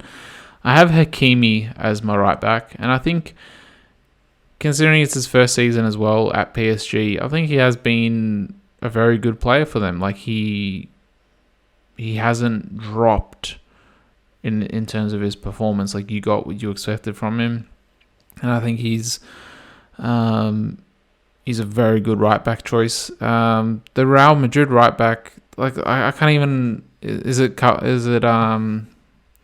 It's Carvajal. Carvajal, yeah. No, there the Real you go. Aren't great. But there you go. That even just tells you his name was escaping my mind. So he hasn't been that notable for me. If I mention one counter to Hakimi, it left a really bitter taste that in PSG's biggest moment of the season, he was getting destroyed by Vinicius for that half an hour where they capitulated at the Bernabeu. So that's why he didn't get into any of my teams. But going into this season, he was probably the best right back in the world for me. Yeah. But yeah, that just left a bitter taste in my mouth. But at the same time, and this was something that Simon Jordan mentioned the other week on when Ayling got that red card against Arsenal, and it was mentioned that has Ayling ruined his reputation with Leeds, considering that at that time that it looked like they were the ones that were going to go down, and he said no, because he has enough in the bank that that one performance or one moment doesn't define his whole season. So I think that that's a good way to look at it, that one game, or even in this case 2 games, they shouldn't necessarily define his whole season. And I think he's of a similar sort of right back vein to a Trent, where he's more attacking than defensive, in my mind, at least from what I've seen of him. So, whereas someone like a Walker is more defensive than attacking, or at least he has a better much better balance of attack and defense. So I've put him in as my right back. Yeah, it's fair. It's definitely harsh on my part. No, but look, that's fine. It's it's justified on your part. Now, for my 2 centre backs, I have Konate and Laporte, and I think Konate's been, especially towards the second half of the season, I think he's been fantastic for you guys, coming up with some important goals. I know you mentioned that against Wolves, not having Van Dijk by his side. From a defensive standpoint, he looked very suspect. And you know what? That could just be that Van Dijk factor where maybe, I'm trying to relate this to a real, like, when like you have someone there by your side and like they're, I guess, that sort of leader, and like you just rely on them to tell you what to do, like whether it's in a workplace environment or whatever, and you just have that reliance on them, so you end up resting on your laurels, and then when it's actually your time to step up, even though you know everything that you need to do, because you haven't been put in that situation or you haven't been given that responsibility before, the first time that you are given that responsibility, you end up screwing things up, not because you're not capable, but just because, you've been resting on your laurels. So maybe we've seen that, at least in this Wolves performance. But for the most part, what I've seen of him over the past couple of weeks and months, he's been rock solid for you guys, albeit yes with Van Dijk by his side. So I've put him in there, and I've put Laporte as my other one, which I mentioned, and I think that one goes without saying why Laporte should be in there. I think he's been like he's like that number 2 to City's Diaz. So that's an easy pick. You summed it up. You summed it up perfectly in that they're both the number 2s and they're both part of exceptional clubs this season. So based on that merit, they could get in. But for me as well, they're clearly number 2s given. I think they can both get a little bit sloppy. We saw Laporte at West Ham was quite sloppy, and obviously in that against Real Madrid in the home leg, and Konate, obviously. Benfica, he tried to lash at a clearance and we conceded a goal from that, and then the Wolves game last night. But absolutely on merit of, given the fact that they start a lot of big games for clubs who are perceived as the 2 of the best 3 in Europe. Yeah, on that merit, I can't argue with those calls. Yeah, and I've got Theo Hernandez from AC as the left back. And yeah, too low. That's all I'm going to say on that one. The third team is too low for him. Are you sure? Yeah, considering the other 2 left backs that are ahead of him. Obviously, I want to hear about those left backs you put ahead of him, but I think I know who they are, but I've slightly tweaked it with one of them. So. That's fine, but considering the other 2 that are ahead of him, and one of them I guess is a makeshift left back / right back, like he can play in either position. He gets into that third team, and it's also, I guess, based on the strength of the Italian league as well. I know they are champions of the Italian league, but like if you look at how the Italians fared in the Champions League, disappointing to say the least. Like they're probably the 4th best league after Germany, if we really look at it. If we look at results. So Germany's the 3rd best league in Europe, especially considering they now have a Europa League winner as well. Within my midfield 3, so with all 3 teams, I've gone for a 4-3-3 as well, just because that's the stock. That seems to be the stock standard formation of the 2010s and the 2020s, whereas in the 90s and the early 2000s, 4-4-2 probably would have been the formation to go with. I've got Pedri, Casemiro, and Foden as my midfield 3. So 2 youngsters along with a proven defensive mid. So I'm not sure if you have any comments on that or disputes on my midfield 3. I had Foden in my shortlist, but he didn't make any teams. The only thing with Foden, I haven't seen him as a central midfielder this season. He's played more as either the false 9 or a winger. So it was hard for me to look at him as a central midfielder. Pedri I had on my sheet, but I took him out for someone else. So. And Casemiro I definitely have in one of my teams, but it's not 3rd team. Yeah. Well, Foden, I don't know. I see him as the heir to David Silva, and David Silva, when he was at Valencia, he didn't play in the midfield. He played as the front 3 along with I think Joaquin was there, and Mata would step in as well, and David Villa was the focal point, and then David Silva was there, like playing just behind David Villa. So that's where. So Foden's essentially playing that similar sort of role to what David Silva played in his early career before David Silva started playing in that sort of like a 10 role when he went to City. So, and I see the same sort of trajectory to Foden. And I think if you think about all of the young players, so all of the, I guess, 21 or 22 and under, besides Mbappe, who is just, he's a freak considering what he's achieved up until this point, Foden is probably the best young player in the world. I don't think that there's really any dispute about there that. can be dispute. There can definitely be dispute. Well, who would you put ahead of him? I wouldn't. Well, no, I'm not saying I'd put anyone ahead of him except for the obvious Mbappe and Haaland. Oh, yeah, I think I'd still put those two. Yeah. But in terms of the next ones below that, I think Pedri has a good shout to be just as good as Foden. Which is why he got in. I think and I think Vinicius Jr. has just as good a shout as well. So yeah. I can't say clearly the best out of those, but definitely in the class.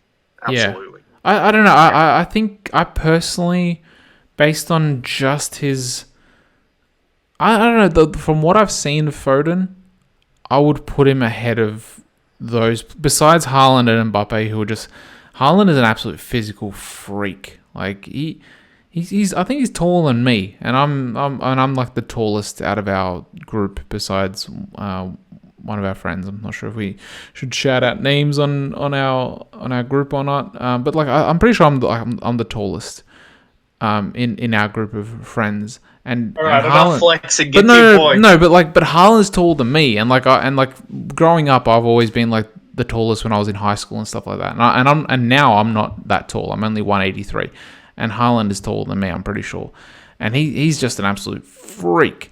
Especially considering, I think has he scored 83 goals in 86 games? So like Mbappe and Haaland seem to be like in their own sort of division, similar to what Messi and Ronaldo are. And then Foden is in that next rung alongside Pedri and Vinicius. But out of that next rung, Foden is the top of the list for me. Yes, I wouldn't argue that. I'd just say there is a list, and if you put any one of those three at top for me, like I wouldn't argue any selection. Yeah. So that's my midfield three: Pedri, Casemiro, Foden. My front three is Mbappe, Lewandowski, and Nkunku. Oh, good God, what a strong front three for the third team. Well, my God. Considering the other threes, it's hard to, and this is based on also their chance. Like, they've all had fantastic seasons. I think Mbappe got top assist and top goal scorer in France. Lewandowski, did Lewandowski get top goal scorer in Germany, or did he just get like? Yeah. He had a 50-goal season. Yeah, overall though, not just in Germany. Overall, yeah, all competitions, yes. And Nkunku got best German player or best player in Germany, right? Yeah. Yeah. So and he also popped up with 20 plus goals as well for Leipzig, and Leipzig only finished third or fourth. I think they finished fourth. Yeah. So that's a very strong front three, but considering the seasons that the other front threes have had, I can't necessarily put them ahead. Like, maybe you could put Lewandowski in team 2 ahead of the other striker that I have in there, but maybe that could be an interchangeable one for team 2. But that's my team 3, and that's actually pretty damn strong team 3. No, absolutely. That's why we're doing 3 teams, because I feel like if you limit it to one, there's just so many good players that you're missing. So if that's your team 3 and that's the front 3 of your team 3, that's ridiculous. I can't wait to hear the other front 3s. But yeah, well, obviously with that being said, I have no qualms about that. So I guess I'll launch into mine, unless you had anything to add about yours. Not really. I think I've had, like, as I went through it, I've said what what Yeah, I need to say. And I've yeah. sort of I'll justified my use that picks. template then. Yeah. Yeah, I'll use that template as well. And so in goal in my third team, I have Thibaut Courtois. Probably Real's fourth best player on this route to the Champions League final. This remarkable route. Made big saves. I believe 16 clean sheets in La Liga, which is the second most. Real Madrid have conceded the second least goals in La Liga, only behind Sevilla, who get a player in this third team as well. So, yeah, I think pretty strong case, and I'm pretty sure you'll have him in a higher team. But I have another two selections that I put above him, but really good season.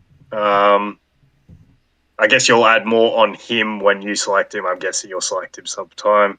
Just jump in whenever you want as well. So at right back, I have Denzel Dumfries from Inter. And I've gone with a 4-3-3, like you said, but the other two teams, the formation's a little bit different. So it's a tiny bit of a stretch because he's a right wing back, but I think he's such a physical specimen that he could play as a right back, kind of like what we saw Hakimi do for Inter last season, and now he plays in a pure back four. So it'll be interesting to see if they make that move. But for me, Dumfries overtook Hakimi this season because while we know Serie A is probably the fourth best league, it's still for me considerably better overall than Ligue 1 in France. And Inter put up a good challenge all the way to the end, and they won a domestic cup. And they probably pushed Liverpool the hardest that they were pushed in the Champions League this season. So I've got him in at right back, and I've got another Inter player in at centre back in Milan Skriniar, who I think's been a fantastic centre back for years now. Again, I'm playing a back four, and they play a back five, but he's one much like Rudiger that I expect if their team wanted to play a back four, I think that they would be able to cope in playing a back four, especially in the modern day, where centre backs are not quite as disciplined and set in position as they were back in the day. So he's my selection at centre back next to. So he's in the third team. I have a lot of slashes. So I guess I want a little bit of discussion around these players, if you have any input. But my first name as the other centre back is Jules Koundé from Sevilla. Sevilla have the best defence in the league, 30 goals conceded, and I think he was the main part of that. I'm pretty sure he's been getting France caps recently, and that's a stacked national team as well. So I've got him as the first name, but the name that I'm pitting him up against is Raul Albiol, who I think was instrumental in Villarreal's march to the semi-finals. I thought he was fantastic. I know Villarreal played a style that suited him in not pushing up the pitch too much at his old age, but I thought he offered great leadership for that team. I thought he was a rock at the back. Villarreal, if Sevilla have the best defensive record in La Liga at 30 goals conceded, Villarreal have only conceded 37 for some sort of comparison there. So it's not like Villarreal have been shipping goals in the league, even though they finished seventh. I think I'd still edge Jules Koundé just above it because Sevilla do have the best record in the league. But yeah, I thought that was a little bit of a conundrum for me.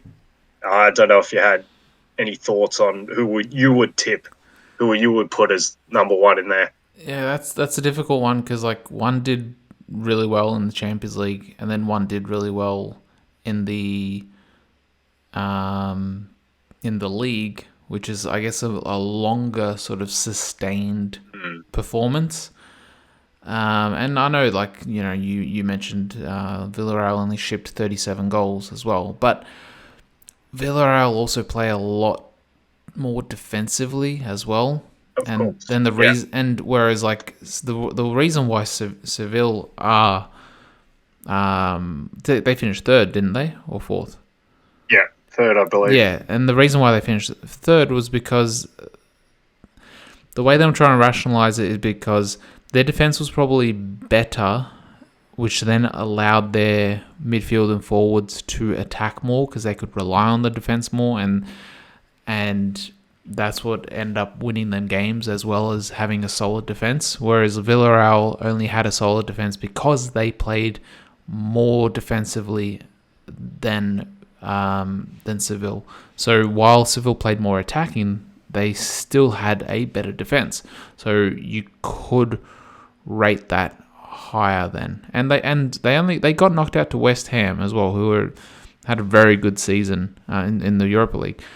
So yeah, they got knocked out to West Ham, which is nothing to be disappointed about. If they got knocked out to some other, some European minnows, then you could be like, "Ooh, okay, something's up here." Well, But yeah, no, I'll push back a little bit. I think Sevilla should be disappointed to be knocked out by West Ham because that trophy, for all intents and purposes, is Sevilla's property almost at this stage. yeah, And the final was at the Ramon Sanchez Pizjuan, which is their home ground. So yeah, that would true. have been a nice cherry on top. But I think I agree with all the and just to clean up, Sevilla did finish fourth in the league. But just to clean up on that, I think I agree with all those points that Koundé is, for the eye test, a better defender because he can defend more in the spaces. Whereas Albiol, I agree, the team plays to his strength. So Yeah, and yeah, go on. also I'm pretty sure I saw him live as well, like when Seville played Dinamo. And when I saw him, I'm like, who's this guy? Like he's actually a pretty decent defender. He was cleaning up everything. So Yeah. like I saw him live as well, and I was a little bit impressed by him too. So Yeah, I love that. yeah, A live eye test. yeah. So I'd probably Yeah, put right. him ahead.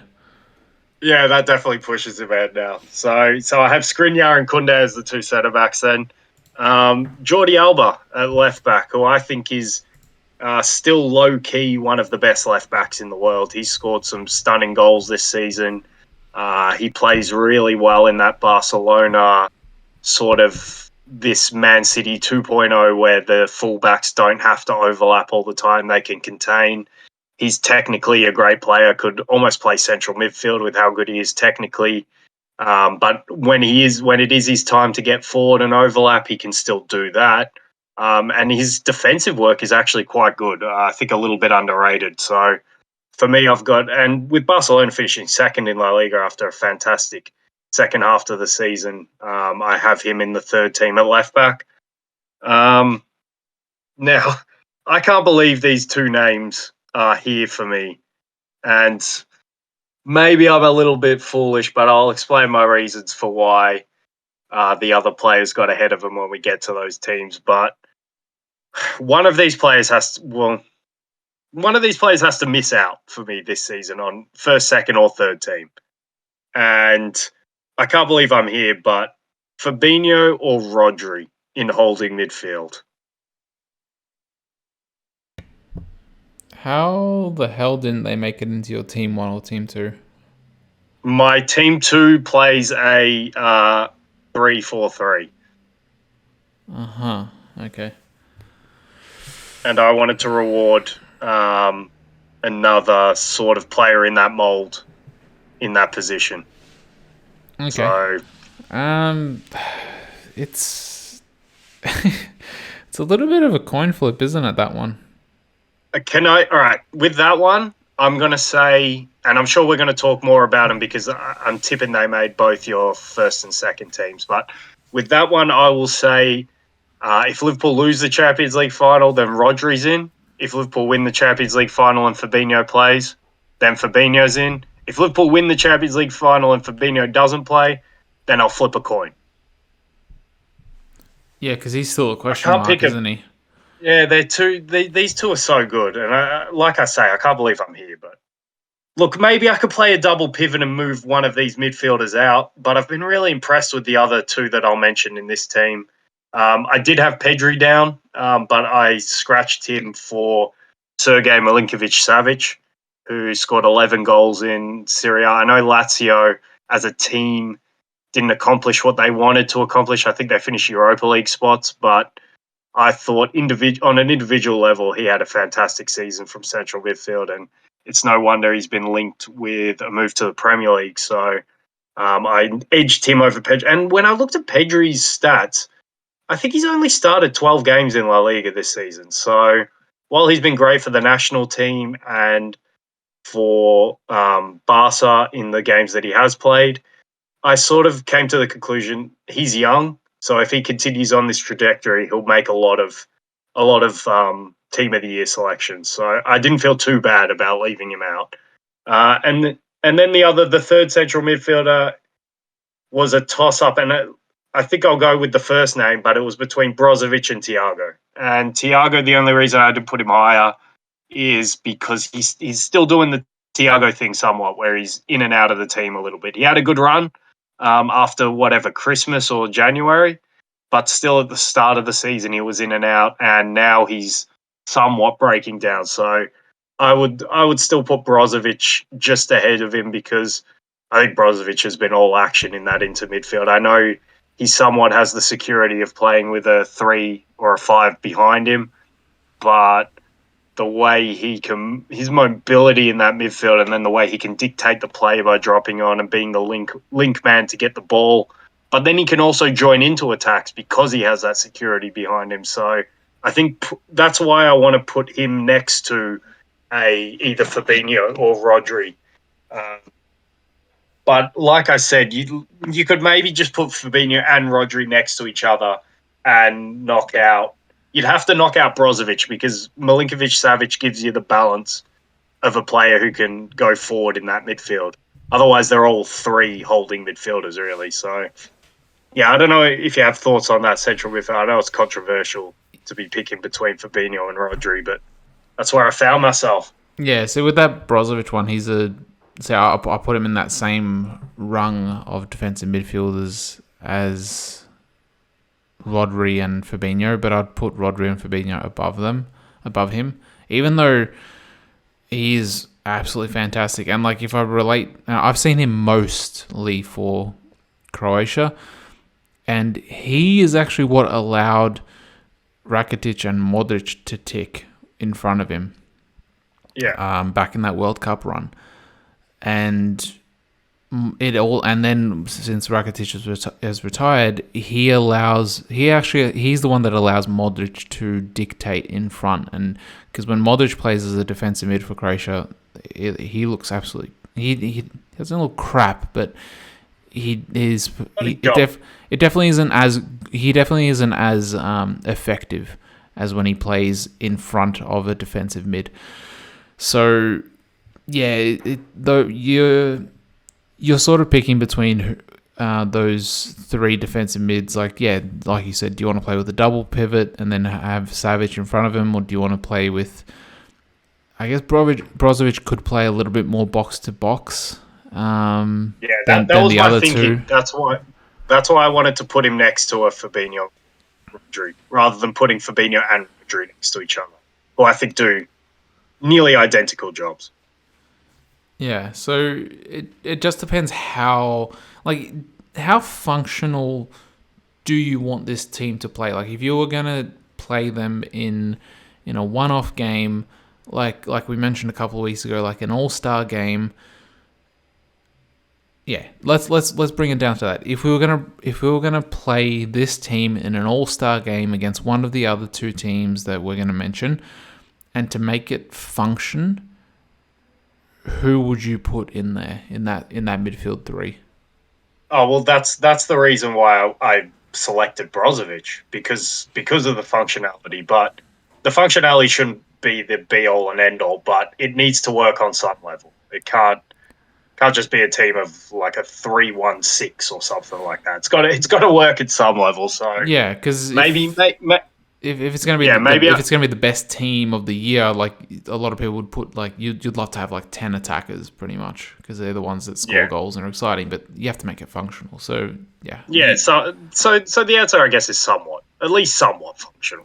I kind of contradict myself with my first team a little bit, and I haven't even selected it completely because I wanted to have discussions on a few players that I'm in an iron about whether they're first or second team. But yeah, that's my midfield for third team. And then the three attackers in a 4-3-3 like you selected.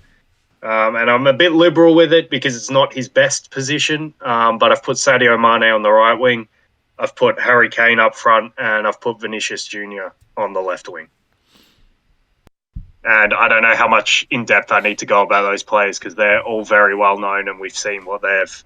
I think Vinicius has got 20 goals and 20 assists across all competitions this season. Mm-hmm. Harry Kane would probably be higher if he played like he had played second half of the season throughout the whole season, but he didn't. And the start of the season was really bad from Harry Kane, so he needs to be docked for that.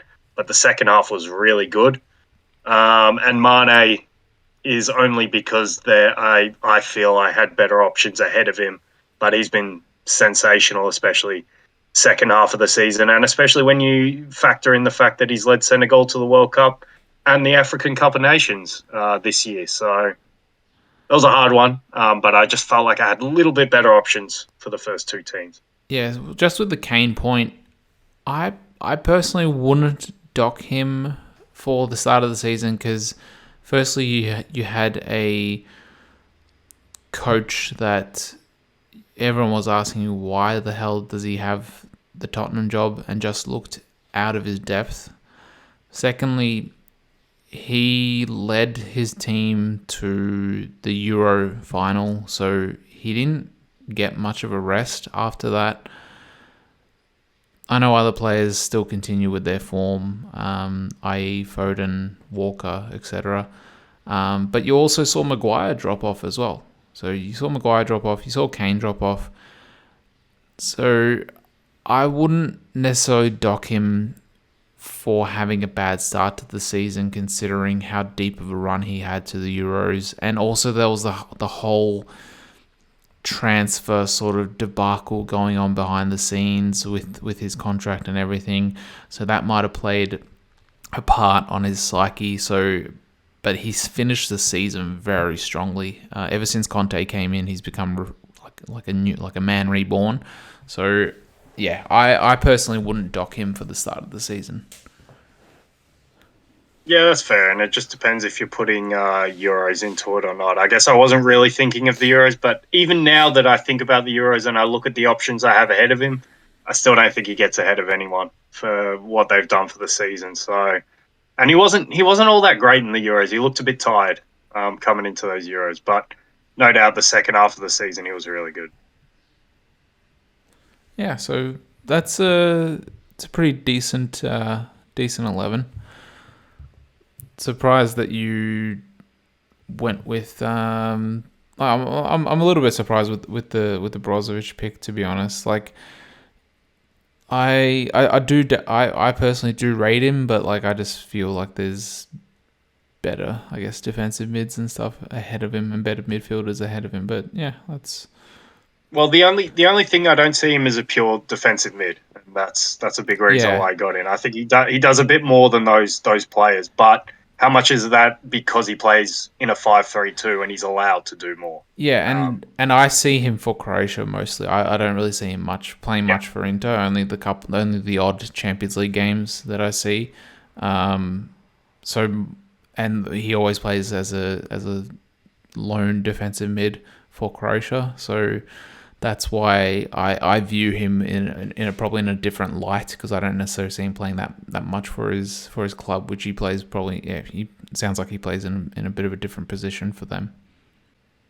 yeah. So with that being said, we've got our both our third team selected, and full disclosure, we just had a little break and discussed and realised how long we'd been talking about our third teams.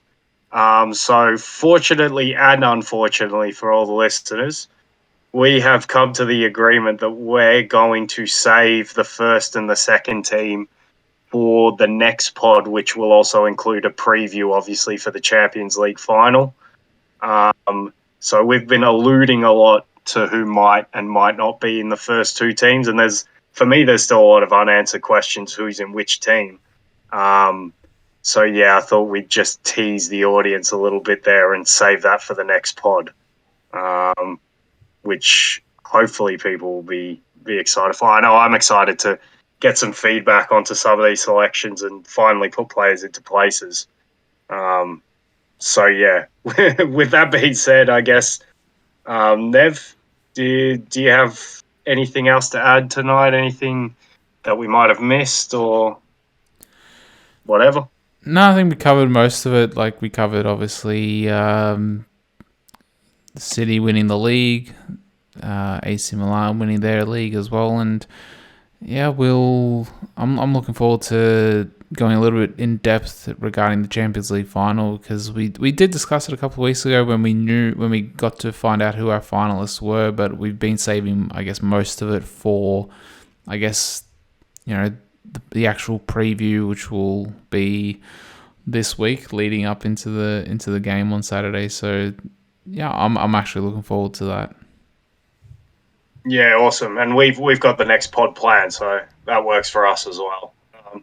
Even if the listeners might be a little bit annoyed that they didn't get the first and second team, you'll get them at the end of the week. We promise. We're just stat padding for views and likes. Yeah, exactly.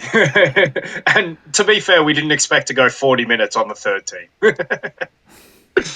But Nev, it's been a pleasure as usual. Well, maybe not a pleasure. Maybe that's not the word after last night. But once again, congratulations to Man City and what they've accomplished there. Fantastic accomplishment, fantastic resilience to fight back. Fantastic last day of the season. And let's roll on to the Champions League final. At least as a Liverpool supporter, I have that to look forward to. And I'm hoping that goes more our way than last night. But Nev, pleasure as always. Thanks for being on. Yeah, as always, pleasure. And tune in later in the week to get our first and second Team of the Year selections, as well as a preview for the Champions League final. So thanks, everybody, for listening. And until next time, take care and be safe out there.